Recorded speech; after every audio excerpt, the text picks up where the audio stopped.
Welcome, everyone. My name is Bram Berghouwer, and I'll be the host for today for this talk show on this Transgender Visibility Day. We'll be speaking with a lot of interesting guests, but before we start, I'd like to draw your attention to the photo exhibition behind me on the screen. The photos are part of the ongoing project Unbounded by photographer Francesca Mengini. She started this project because she deeply believes that everyone should have the right to express themselves without being discriminated in any way. She says, there are a lot of social issues affecting our society. All over the world, fundamental human rights are violated. Art influences society by changing opinions and instilling values. That is what I pursue, art as a mean for social change. And I would also like to say a little bit about the photo you see on the screen. The photo is of Vince, and these are a few lines from Vince's story. There's a lot of humanness denied to trans people. We are either expected to stay the same or completely want to be 100% the other. This binary thinking is not good for cis people. It also adds a surreal layer of pressure onto trans people. Transgender burnout is so real of an issue that nobody really talks about. And then, without further ado, I'll give the word to Bahia Tahzib. She is the Dutch Human Rights Ambassador. Thank you, Brand, for giving me the honor of opening this Hague talk. Today, on the International Transgender Day of Visibility, we celebrate the increasing visibility of transgender people all around the world and in all segments of society. We acknowledge their courage to openly be their authentic selves. We admire their resilience in overcoming the barriers to fully develop their potential. And we listen to their personal stories to raise awareness, like the story of Lilith Martiruzian, one of our speakers here today and a recipient of the Dutch Human Rights Tulip Award. Lilith was the first member of Armenia's LGBTI community to address the National Assembly. She spoke out bravely against discrimination towards transgender people. Many people condemned her speech, including the chairperson of the parliamentary session, and I quote, "Perverts must be expelled from Armenia. Send them to Holland. We want females to be females and males to be males. You cannot mix female with male. This is shameful." Unquote. This is incredibly sad to hear, and it certainly isn't an isolated incident. Across the globe, transgender people experience violence, discrimination, depression, and exclusion, even in places where they can be open about being transgender. That's why it's important to share and listen to stories of transgender people. Stories are powerful. They help us better understand the challenges that people face, cultivate compassion, and foster social acceptance. Storytelling through film can be especially powerful and moving. One example is the Belgian film Lola Vers la Mer. The film tells the story of Lola, a young transgender woman who is finally about to have an important operation in her transition process. But right before the operation, her mother, who financially supports her, passes away. Her estranged father is no help and refuses to accept that Lola is not Lionel anymore. But in the end, he is able to see his daughter for who she truly is. This engaging film shows us that it is possible to change hearts and minds, even when ideas are deeply ingrained.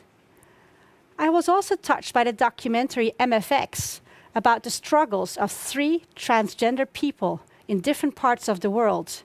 We'll watch the trailer in a moment.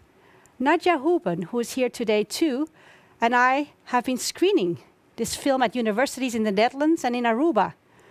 It's wonderful to hear how students react to MFX.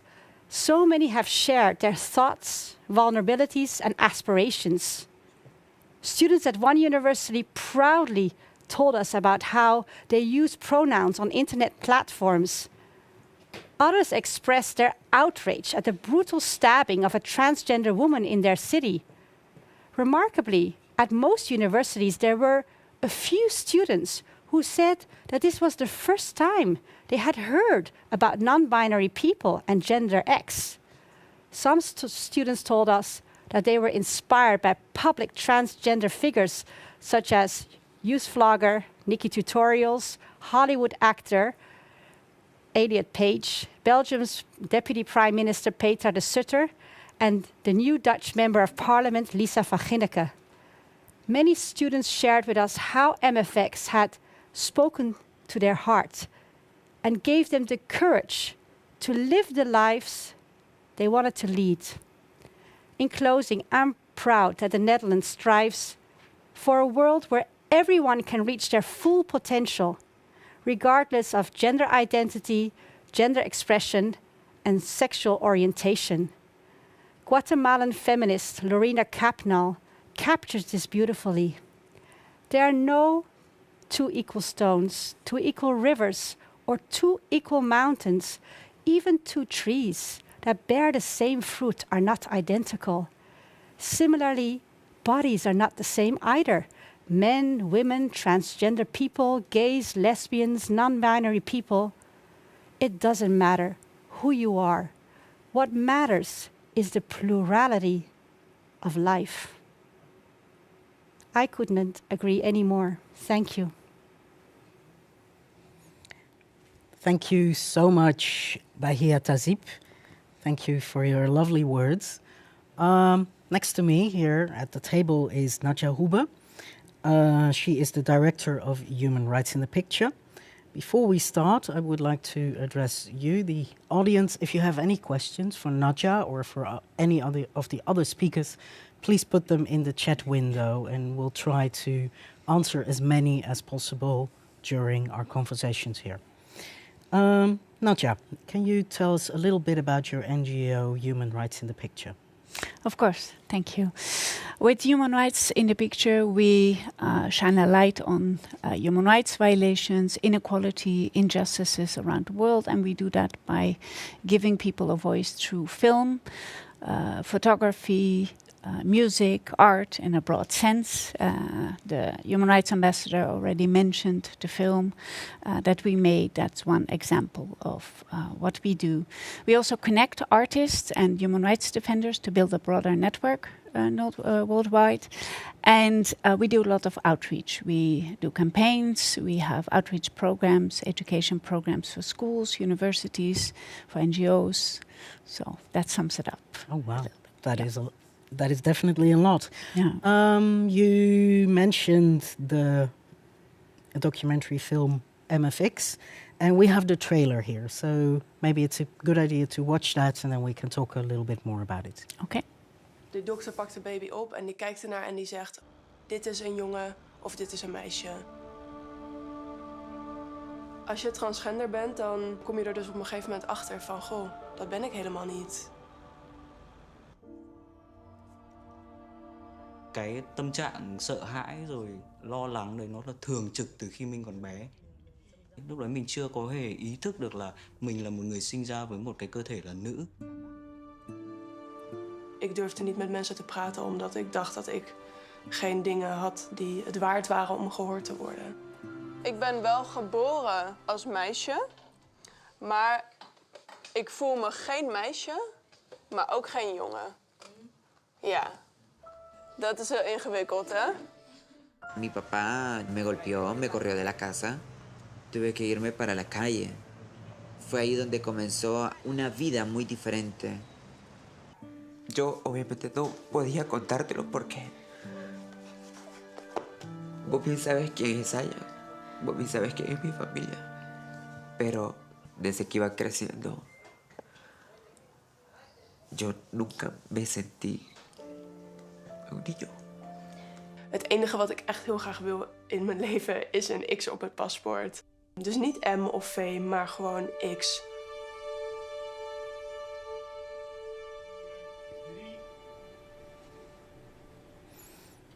Wow, this is a really powerful story already in this short clip. Can you tell me, you chose 3 different people, 3 different stories. How did you choose them? Yeah, well, first of all, if you want to make a film like we made, you need a very talented filmmaker. The filmmaker is Koen Zuidgeest, and you need courageous human rights defenders, activists, people who are willing to be vulnerable on screen and who are willing to share their story. Mm-hmm. So I have worked with the filmmaker Koen before in another project called Out and About. That was a documentary about parents with LGB children. Mm-hmm. And that film was used in outreach campaigns in over 50 countries. And every time when we were working with local NGOs, with local activists, with governments sometimes, with institutes, universities, every time when we discussed progress, we realized, okay, so people understand the LGB, Mm-hmm. but people lack knowledge about what it is to be transgender and what it is to be intersex. And that's when the idea was born to make a film about transgender people. Then the 3 stories, for us it was clear from the beginning for both Koen and me that it had to be a story from Central America, because the violence is awful there. It's everywhere. And so we were looking for good stories, and we ended up in Honduras. Then we wanted to show a very different kind of fight that transgender people have to fight, and that's why we chose Asia, because the discrimination, lack of access to health is a very different problem. And then as Dutch makers, Koen is also a Dutch person, we also wanted to have a Dutch story, because it's easy to point your fingers towards other countries, but it's also good to look towards your own country. That's the story behind the 3 countries and the 3 stories. Yeah, and luckily they're a trans woman, a trans man, and a non-binary person. Was that on purpose? Yes. Yeah. We wanted to show how diverse the transgender community is. Yeah. So was this a necessary film for you, for your NGO? Yes, absolutely. Yeah, because while working with the other film, and of course, I mean, I've been around in the human rights world already for 25 years. I know the struggles, I know the violence, and I wanted to contribute. We run a small NGO. I don't have any illusion that I will change the world, but I was thinking, if I can empower transgender people to share their story and share it with the world, then I can contribute in my way to positive change. Mm-hmm. Wow. This talk show is all about storytelling and making a change. Well, that is what you do every day. Mm-hmm. Can you take us with you on your storytelling journey? What is the power for you? Well, the power for me is that if you tell a personal story that illustrates a bigger human rights violation, people tend to understand better. Mm-hmm. And secondly, often people, if you have good creatives that you work with, as we do, they tell the story well, the people are touched in their hearts as well. And that is a first small step in opening a door towards dialogue, towards change. So that's what I like to see the work that we do as paving the way a little bit for change later, change in laws, change in acceptance in workplaces, in, everywhere, in societies. Okay. I'm looking at the screens. We now see some photos. Can you tell us what we are looking at? Yeah, so for me, the film, for the filmmaker, the film is what he or she does. For me, the film or the photo exhibition or the any other creative artwork that we work with is the starting point of my work, because what we do is outreach. We try to change with the art. So we applied for a grant with the Ministry of Foreign Affairs, the Human Rights Fund, and we luckily got that grant to do a storytelling and impact workshop project in Central America, 5 countries in Central America and 4 in Southeast Asia. What we did is we went to Guatemala and Costa Rica. Physically, it was before the COVID pandemic. And we had several workshops empowering trans activists to, teaching them how to change their narrative, how you tell a story. We're taking in mind safety. We're taking in mind who's your audience, what do you want to achieve, also budgets. So really going 2 days of working together. And next to doing these workshops with the activists, we also organized public screenings where we invited embassies, NGOs, general public as well to engage in a dialogue. Mm-hmm. And how do you find the activists who want to join in these workshops? This film, MFX, was financed by the HIVOS, a humanistic organization, development organization, and they have a regional office in Costa Rica. They cover the 5 countries that also the Dutch embassy works in, and so we reached out both to the Dutch embassy in Costa Rica and to the HIVOS office and asked them, can we do this together? And we joined forces, and they have amazing contacts, local activists, local organizations, and that's how we found the people who were willing to participate. They were sometimes individual activists, sometimes they were communication people, sometimes they worked at university, so it was very diverse. In one group, they were none of them was actually working for an organization. They were all people who worked individually. And what kind of things come out of these workshops? Is it only film, or is it broader art? Oh yeah, broader. We what we offer in the workshops is we translate MFX into the local language of the country, and we offer the activists who participate that they can use our film in their work, so they can organize screenings, they can use it as a starting point for dialogue, for social acceptance. And then we encourage them. We give them homework at the end of the first day. And homework. We give them some questions, think about it, and come back tomorrow with a creative contribution. And then they came the next day, and we were discussing. So, is this a good way of telling your story? Will it be effective? Will you reach your goal? So that's sometimes it was poetry, sometimes photos, sometimes people. I remember one touching moment where a transgender woman in Costa Rica went with her telephone to the garage where her brother was working, who didn't speak to her already for many years, and she interviewed him on camera. That was her contribution. Oh, wow. Other people were dancing, singing, drawing. Can be anything, as long as it's personal, as long as it's your story, as long as it serves the purpose. You told me last week that you have this enormous pile of works from, I think, El Salvador? We have 80 creative contributions from the 5 countries we worked in: Honduras, El Salvador, Nicaragua, Costa Rica and Guatemala.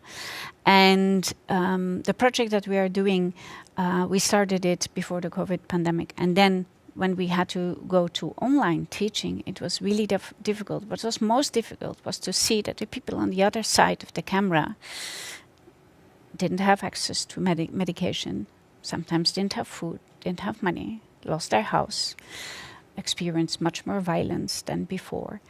And so we turned around our project a little bit. Instead of only teaching people how to change your narrative and how to tell a story, we ask them, go out on the streets or go into your home and make a creative contribution that we will then put together and make a artwork of all the contributions of these 5 people. And then we will use that as a campaign to show the world what inequality looks like. Yeah. Because the COVID pandemic is hard for everyone, but it's harder for some groups. And the transgender people in Central America, many of them belong to that group. Yeah. Yeah. Just to close up, maybe even. What is for you, or what have you seen as the power of these workshops? I mean, I can understand that people learn how to make their own work, but it's also important that they are visible to others. How does that work? Absolutely. Yeah, usually the first 2 hours of the first day involved lots of crying and hugging and sharing stories, awful stories often. And then, because we were all together sitting there, people were just grateful for being heard and being seen. Heard as in, so they could tell their story. And that was, I think, the thing that touched me most. I was thinking, I mean, they were grateful for us coming there and listening to them, where it should be normal and it should not be like that. And I think then empowering them to tell their story and to be in charge of their own story, that was something that was, I think, is very powerful in these workshops.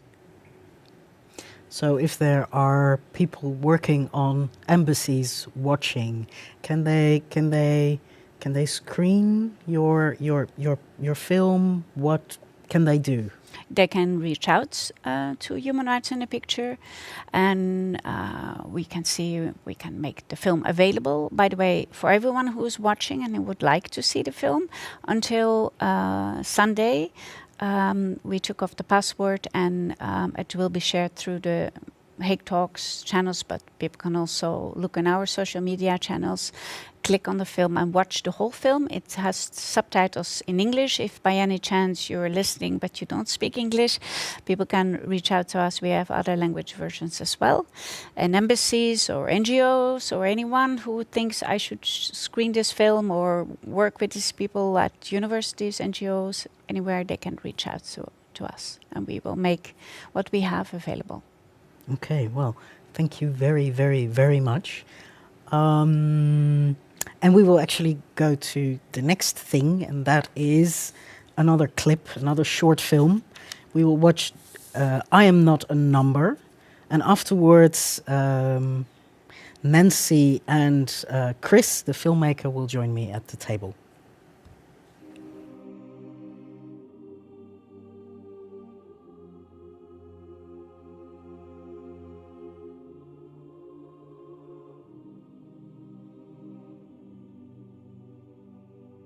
I'm Nancy, I'm 27 years old, I'm from Lebanon.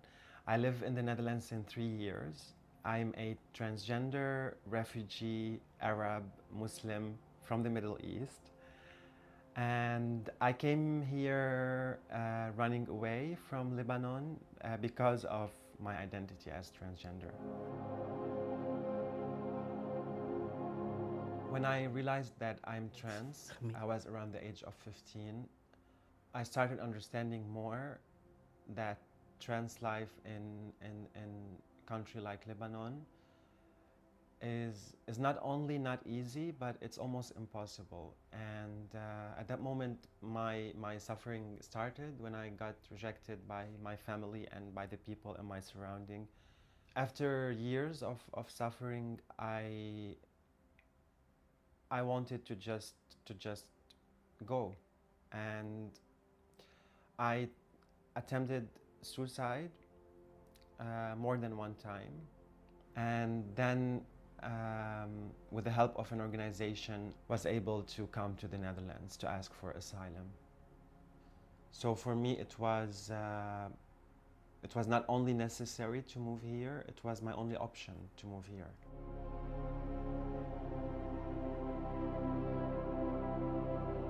Actually, the reason why I chose the Netherlands between all the European countries is because of this image I had about the Netherlands, that it was the first country that gave the right for gay people for gay marriage. So I had really high expectations. I was shocked, actually, when I came here. I was hoping that I would find a society where, as a trans person, I can be treated equally with anyone else. And I was a bit shocked. I got discriminated on the streets, harassed physically, verbally, more than one time. The police institution didn't do anything about it. I tried to report it more than one time, and till now I never got any action from the police.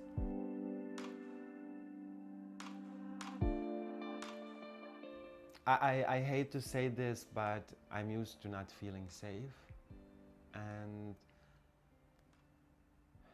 it gets tiring and it gets frustrating. All these days that I've felt that I have to hide in my room, avoiding going out, canceling appointments. I'm sick of it. I'm really tired. It feels kind of that in this society they will give me, as a trans person, as a refugee, a small piece of the cake, and that I have to be really glad that I'm getting that and really thankful. And that if I try to ask that I want the whole cake, they don't want to hear that. They want me to be happy with this little bit I get. But if I want to ask for all of my rights, that's not okay.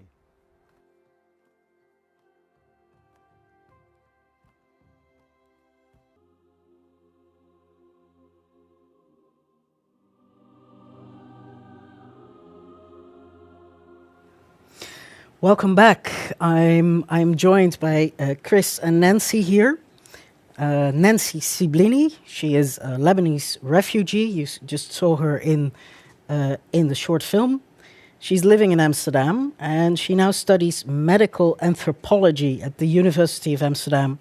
And she used to work with the NGO, difficult word, Halem.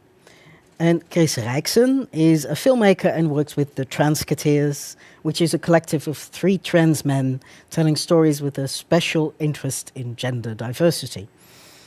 Chris is the filmmaker of I Am Not a Number.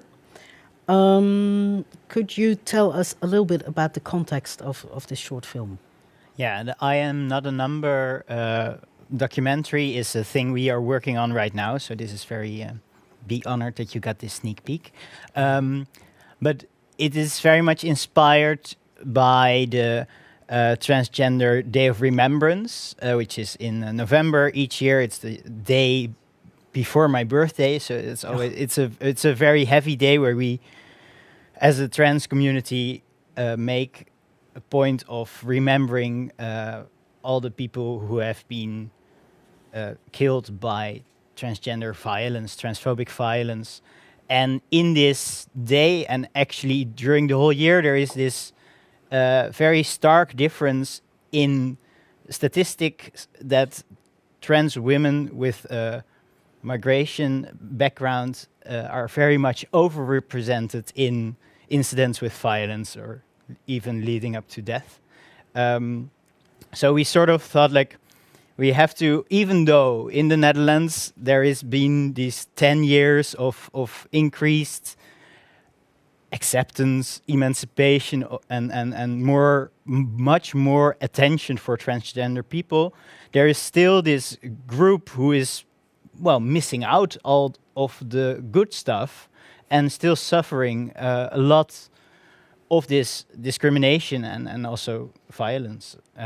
So we thought of sort of giving a strength strength-giving, empowering movie that these women are not just numbers of like counted bodies almost, but really people, and most of them very inspiring and super strong, great people. Okay, so this is an ongoing project. We just started it, so it's sort of, you have to start something and then you have to convince everyone that it's a great project, so then we can continue it. So it's like a spreading. It's spreading. Okay, yeah, I saw a few of them last year, and they were really, really, really nice, and really, yeah, almost giving me tears. Actually, yeah.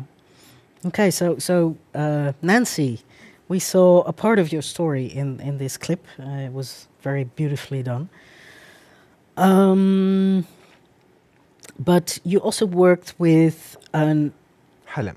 NGO in Beirut, and I'm really interested to hear a little bit more about that. First, I want to thank you, Brand and Chris, for the beautiful portrait. I'm really happy to be here to celebrate this special day for us trans people. But we have come a long way, but I think that this is still the beginning. There's still a lot that needs to be done. So I grew up in a society in Lebanon where trans people are completely, so after I moved to the Netherlands, I realized that trans people here are also marginalized to some extent, but we're talking there on another level. You cannot exist at all. So at the age of 15, when I understood my identity, I was scared. I was feeling excluded. I was feeling that nobody's going to understand me. And for the people that tried that feeling, I'm not shocked to know that the suicide rate for trans people is a lot higher than other people. So Halem was a life savior for me. I got to know about Halem when I was around the age of 15, 16. Halem is an NGO. It's an acronym. It stands for Lebanese Protection for LGBT. But the word Halem means a dream in the Arabic language. And it was really a dream for me. So I'm here today to talk about the importance of the support and the organizations of LGBT people in countries like Lebanon, like the Middle East, like you were talking before about Central and South America. These organizations can be really a lifesaver for our community members.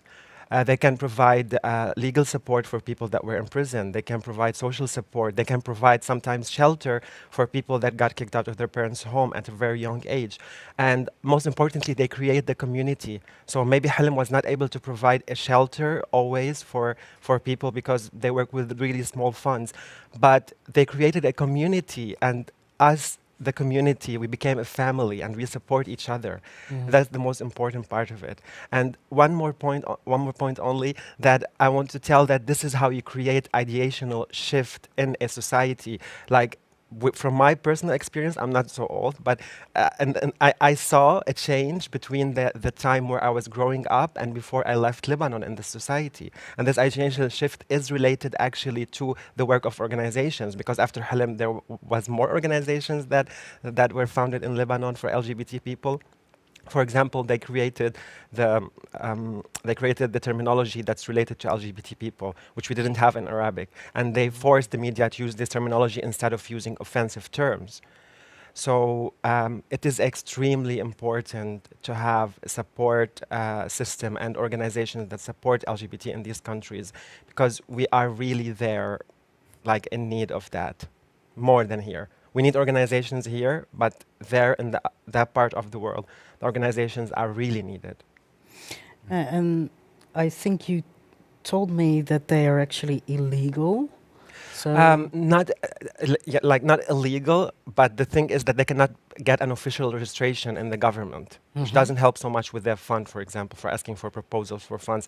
And the reason for that is because in the Lebanese constitution, Article 534 says that it criminalizes homosexuality. So you cannot register an organization defending homosexuality in a country where the constitution criminalizes homosexuality. So basically everybody knows, and the government and the police, of the existence of Helen, but on the official paper they cannot register it.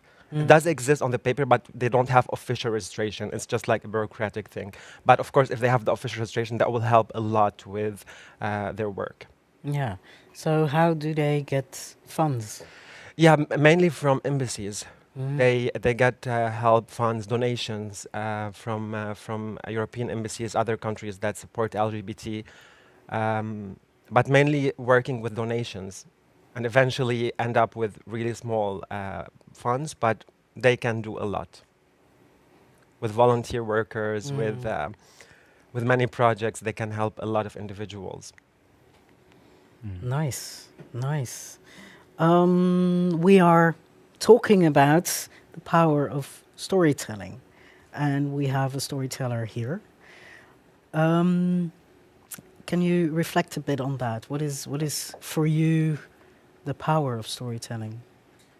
I think, and I know actually, that as humans we think of ourselves and our lives as a story, as a narrative. So we very much gravitate towards things with a beginning, middle, and an end. Even though life, as some philosophers would say, or some other people would say, is quite random and quite absurd, and there's no logic, and there's no story arc, no hero. But for your own mind, you are living a hero's journey or a story. And if you can rewrite your own story, especially when you've been through hard times, and you haven't been able to fully express yourself, fully express your identity, and you can rewrite this part and rewrite who you are, and tell that story from as you want to tell it, and not as somebody else wants you to exist. Like as Nancy said, like you cannot be. It is criminal to be gay. Well, okay, so that's a starting point when that's taught to you. So when you can write a story from your own perspective, from your own strength, then it actually can lift people up. And this is something which gives almost everyone more power to speak, more power to act, more energy to reach out, and this is like the very fundamental step to go somewhere. Because maybe I want to help you, but if you do not feel the strength to ask for help, that's quite a hard situation. So I think in this very fundamental level, it's learning to tell a story about yourself is beneficent for almost everyone.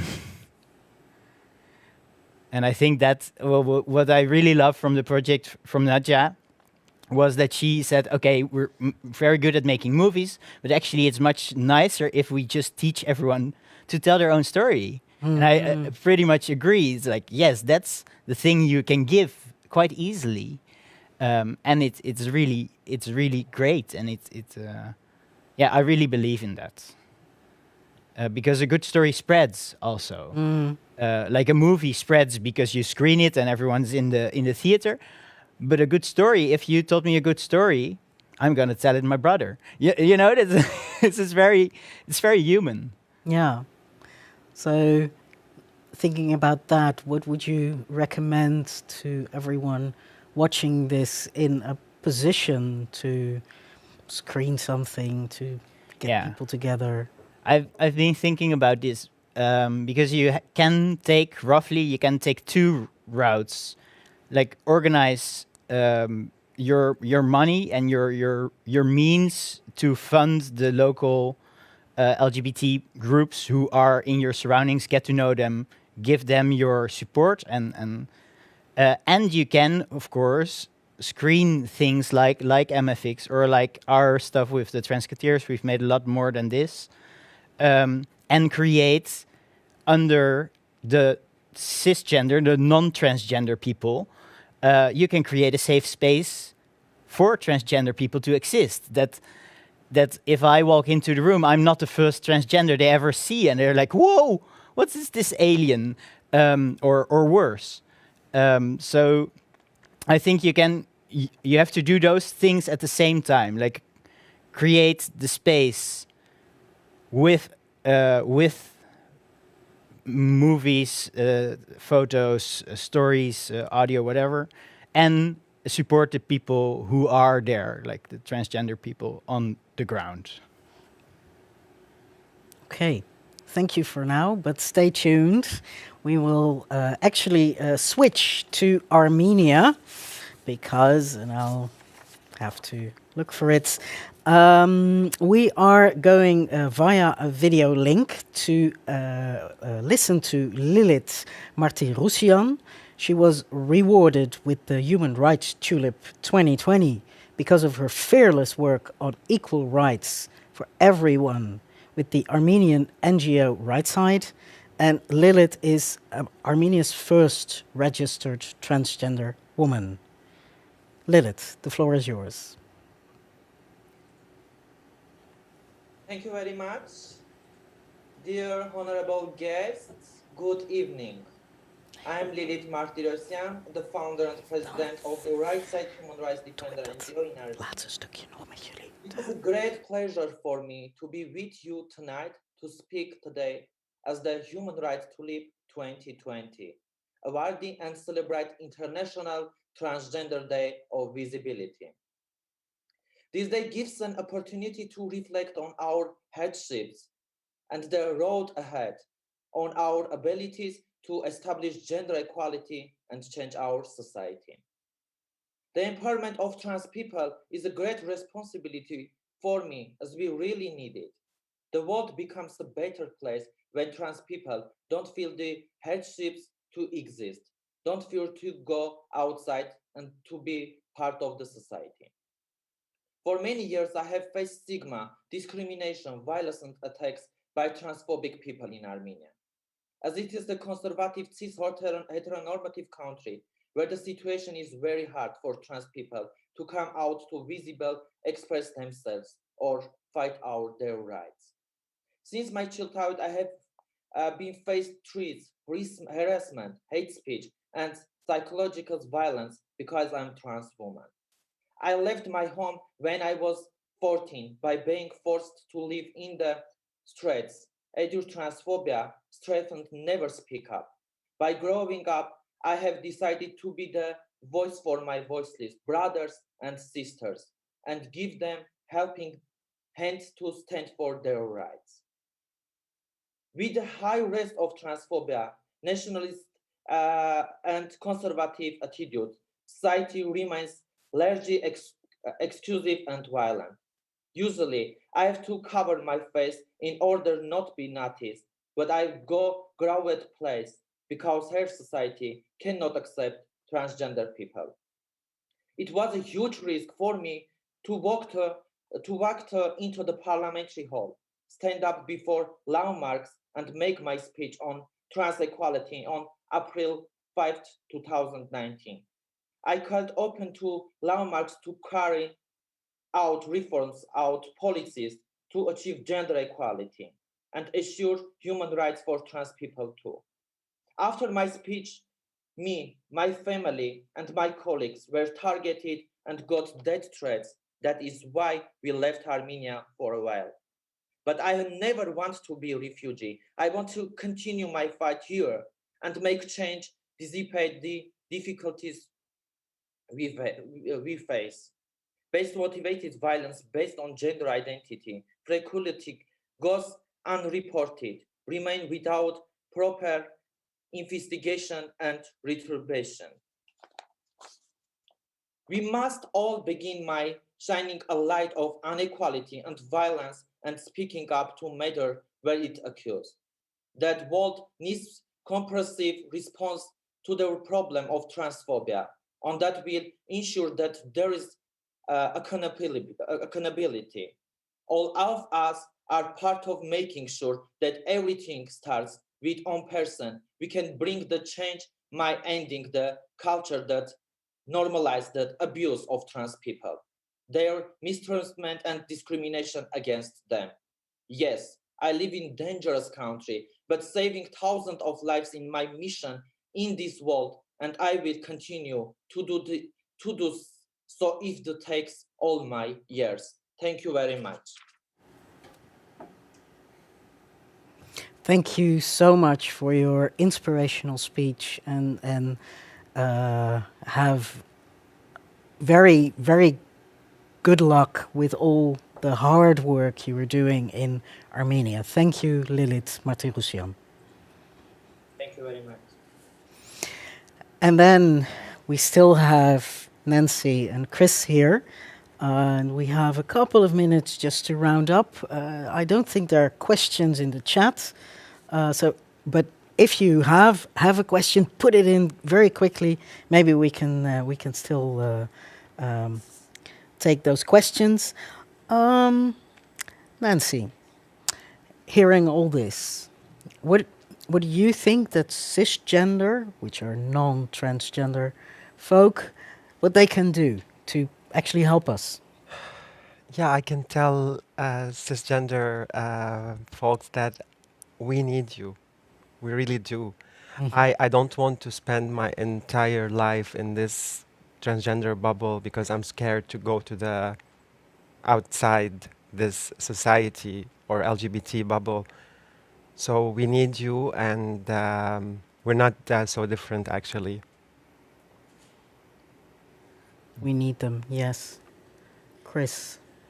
Yeah, what I think is that I was thinking quite a lot about this because we have this quite small population of transgender people, even though we are with a lot. Statistically, it's very small, 1 in 173 or something, if you ask CBS. But then all these people around us, like my father, my brother, my friends, they can actually protect me by, well, spreading the word about you use the right pronouns for someone. You do not assume anything about someone's gender if you are a bit in doubt what or how to talk to someone. You can really build a bridge as a cisgender person by taking interest, listening to the transgender people around you, or just looking for information, looking at these kind of talks like this, and seeing like, okay, what is in the world? How does someone perceive the world like when you are transgender, and what can I actually do? Because it is quite simple, and you can make a whole lot of difference. True that. Thank you, Chris. And I see we have a question, yes. And the question is actually for Nancy, and I'll read it out. How is healthcare treating you, Nancy? Yeah, if I want to... healthcare, we can make an entire episode about that. But just to be shortly, I think there is a lot of discrimination against trans people in the healthcare system in the Netherlands. Just in short, because of we don't have enough time. Is there a difference between like the healthcare that is related to your transition and general healthcare? Or if I look at the healthcare in general here, it is really systemic, and like healthcare have to have some human part in it. We're not refrigerators, we're human, and that's something that is a big critique I have on the healthcare in the Netherlands, but also in particular trans healthcare. They must understand that for us every moment, every day counts, and the waiting lists are too long, and the procedures you have to go through are really like bureaucratic. You have to fill in forms, and for example, for me it took more than 2.5 years just to be able to start with my hormones, which is like really basic of my transition. So I think also, for trans people, there is more discrimination than other cisgender people. And would you call that a human rights violation? Of course. Yeah? Yeah, of course. Okay. Thank you. Yeah, our hour is almost done. The time goes very, very quickly. But we have still a tiny little treat, or actually two little treats for you. You have already met her, Bahia. She will, the Dutch Human Rights Ambassador, just to make sure, and she will reflect a little bit on what she heard. So what do you take away from this afternoon, Bahia? First of all, what an empowering Hague talk. I think it was really a fitting and meaningful celebration of the International Transgender Day of Visibility. What I really heard was, visibility and transgender lives matter. Their social acceptance and safety matter. Their personal stories matter. And what we heard really today was that stories speak to our hearts and minds and give us the courage to be our authentic selves. Stories generate awareness and also change, the title of today's Hague Talk. And I think that is so powerful, and this is something we should use more in our daily lives, because that's really the way to change. You don't change only by affecting your mind. You need the heart too, to really to be able to make sure that everyone works towards a world where everyone can reach their full potential, regardless of gender identity, gender expression, and sexual orientation. That is really the wish, what I heard from every speaker today. And this is something that the Netherlands also works very hard for. So these are my takeaways. And I also would like to really add Article 1 of the Universal Declaration of Human Rights really says it all. We're all born equal in dignity and rights. We're all human. Full stop. Thank you. Thank you so much. Thank you so much, Bahia Tahzib, the Dutch Human Rights Ambassador. And that makes almost the end of this afternoon. Thank you all for joining us in this round table about transgender emancipation and storytelling on this International Day of Transgender Visibility. The documentaries and films we spoke about, you can check them out through the social media canals. You can obviously go to the Transketeers website. You can and make sure to check out the MFX film where Nadja spoke about. It's a 30 minutes, very impressive documentary. So I would really recommend you to check that out.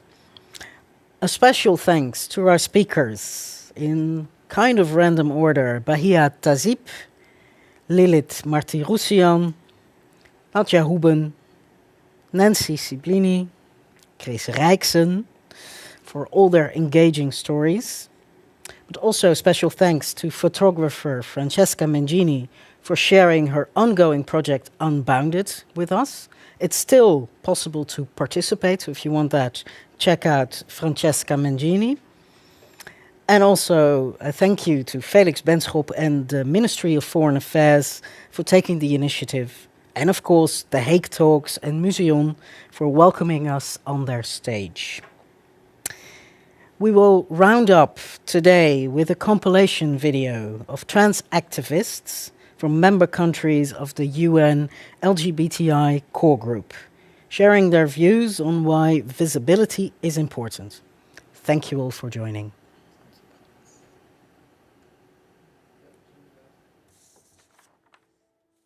Trans people have always existed in all societies, all cultures, and yet many trans people still face violence and discrimination. Visibility can help increase awareness and social acceptance, because after all, it's easier to love someone if you actually know them. They are our family, our friends, our colleagues. Visibilidad para romper el silencio contra las violencias. Visibilidad porque no queremos ser la siguiente asesinada. Visibilidad porque no somos tu objeto de estudio, tu fetiche o tu chiste. Visibilidad porque estamos en todos lados. Estamos en las calles, habitamos distintos cuerpos y distintos contextos. Visibilidad porque no queremos más minutos de silencio. Queremos a todas las voces por nuestra memoria, dignidad y justicia. Alors, les personnes trans méritent leur place et méritent d'être entendues dans la société d'aujourd'hui, puisqu'elles sont malheureusement, hélas, les personnes les plus marginalisées de la société. Donc, il faut leur donner un plus grand espace et une plus grande voix et un plus grand accès. La visibilità delle persone trans è un diritto. La visibilità è dirsi trans e poterlo dire al mondo.